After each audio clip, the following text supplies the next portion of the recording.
Look, আমি তো ক্রিকেটকে অনেক ভালোবাসি। ইনফ্যাক্ট আমি না, আমরা সবাই ক্রিকেট খুব ভালোবাসি। সেই ভালোবাসা থেকেই তো ক্রিকেটের সাথে যুক্ত হওয়া, সরাসরি যুক্ত হওয়া এই প্রথম।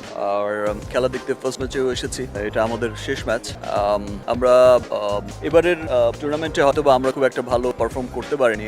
We had some mistake, no matter, এটা কোনো ম্যাটার করে না। ইনশাল্লাহ নেক্সট বার আমরা খুব আমাদের ভুলগুলোকে শুধরে নিয়ে আমরা খুব ভালো পারফর্ম করবো, অ্যান্ড মেবি ইনশাল্লাহ will be champion next time of course. But আমাদের ঢাকা ক্যাপিটালসের অল টিম মেম্বার্সকে অনেক ধন্যবাদ, বিকজ আমরা এবার কতটুকু ভালো করেছি বা করিনি সেই প্রশ্নে না গিয়ে আমরা যদি দেখি যে এইবার ঢাকা ক্যাপিটালস বিপিএল কে আমাদের সকলকে একটা ওয়ান্ডারফুল একটা মেমোরি দিয়েছে একটা ম্যাচে। আমরা সেই ম্যাচটা আপনারা হয়তো সবাই দেখেছেন, যে 254 ইন 1 উইকেট, একটা মেমোরেবল, একটা হিস্ট্রিক্যাল একটা কিন্তু জয় দিয়েছে।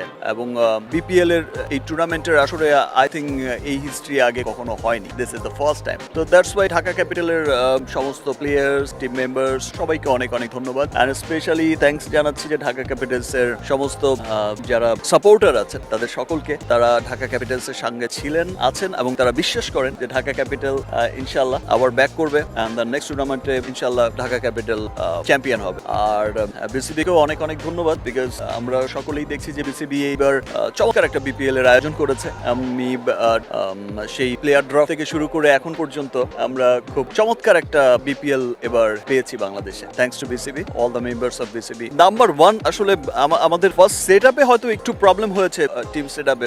লোক, আমরা এই প্রথমবারের মতো বিপিএল এ অংশগ্রহণ করেছি।